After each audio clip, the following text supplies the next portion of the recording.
Have you ever been told you're a little different? Maybe you don't cry at sad movies.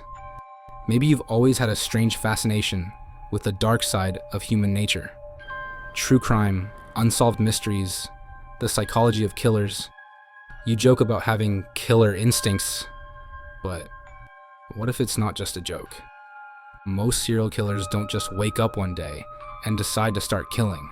Their darkness doesn't switch on overnight.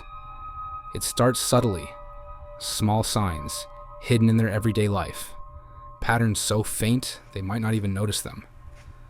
But looking back, the warning signs were always there. And the scariest part? Some of those signs might be hiding in plain sight, maybe even in you.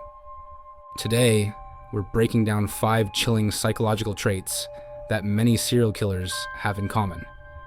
If you relate to even one of these, well, let's just say you might want to keep an eye on yourself. Ever been in a situation where everyone around you is emotional, but you just don't feel it? A funeral where people are sobbing, and yet you feel completely numb? A heartbreaking story that should make you sad, but instead, you feel nothing? For most people, empathy is automatic. It's why we cringe when we see someone get hurt. It's why we feel a friend's sadness as if it's our own. But for serial killers, empathy is a foreign concept. Psychologists call this a lack of effective empathy. The inability to emotionally experience what others are feeling. And the scariest part? They can fake it, they can smile, laugh, and pretend to care. But deep down, there's nothing. Take Ted Bundy, for example. He was charming, charismatic. Someone you never suspect. He could talk his way into anyone's trust, but when it came to his victims, cold, empty, no remorse, no guilt. Studies on violent criminals show that many serial killers exhibit psychopathy, a condition linked to extreme manipulation, emotional detachment, and a total lack of guilt. They don't feel bad when they hurt people.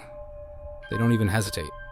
Now, before you panic, if you don't cry at sad movies, that doesn't make you a psychopath, but if you never feel guilt, remorse, or sympathy for others, even when you know you should, that's a serious red flag. Now, here's where things get really dark. Many serial killers didn't just appear out of nowhere. The signs, they were always there. And one of the earliest, most disturbing red flags? A fascination with violence, especially towards animals. This isn't just a creepy coincidence. It's part of a well-known psychological theory called the McDonald Triad, a pattern found in the childhoods of many serial killers. There are 3 warning signs in particular. Animal cruelty, not accidental harm, but deliberate torture or killing. Fire starting, an unusual obsession with setting things on fire, often for the thrill. Persistent bedwetting. Believe it or not, chronic bedwetting past a certain age has been linked to deep psychological distress. And the scariest part? Many of the world's most notorious serial killers checked all 3 boxes. Take Jeffrey Dahmer. As a child, he didn't just collect dead animals, he dissected them, studied their bones, preserved their remains in jars. He was fascinated by death long before he became one of history's most infamous murderers. Or Albert DeSalvo, the Boston Strangler. As a kid, he tortured animals for fun, one of the biggest predictors of future violent behavior. This kind of cruelty escalates over time. What starts with animals eventually moves to people. Now, before you panic, if you played rough with your childhood pet, that doesn't mean you're a serial killer. But if someone actively enjoys causing suffering, that's a major red flag.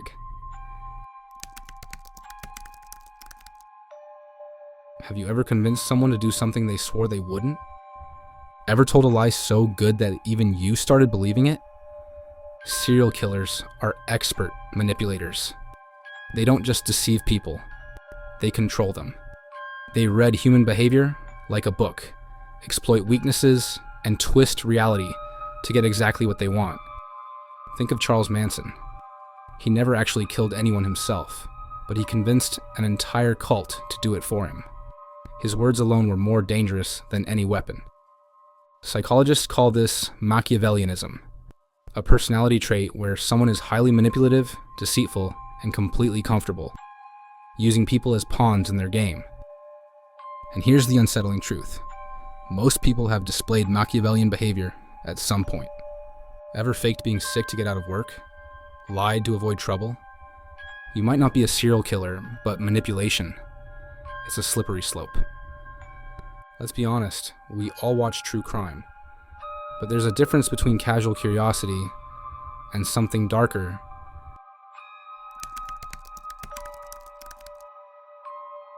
Serial killers don't just watch crime documentaries, they study them. They fantasize about the crimes, the violence, the power.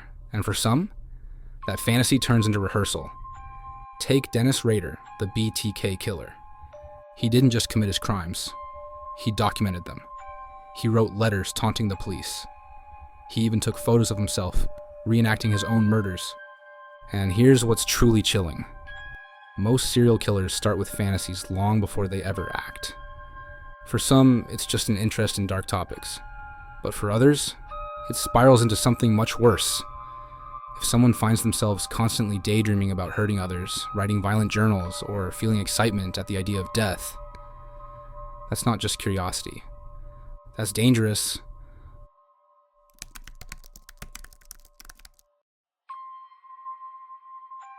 Most people avoid breaking the law because they're afraid of getting caught. They feel anxiety, guilt, or at least hesitation before doing something dangerous. But serial killers, they don't care. Some enjoy the thrill of nearly getting caught. They take extreme risks, leave behind evidence just to taunt police, or even commit crimes in broad daylight. Take Richard Ramirez, the Night Stalker. He didn't just break into homes.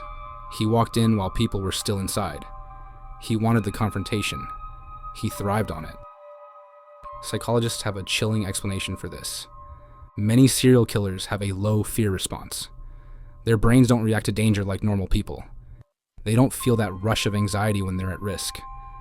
This makes them fearless, reckless, completely indifferent to punishment. And that's why some of the most dangerous people in history were also the most fearless. Be honest, how many of these traits did you relate to?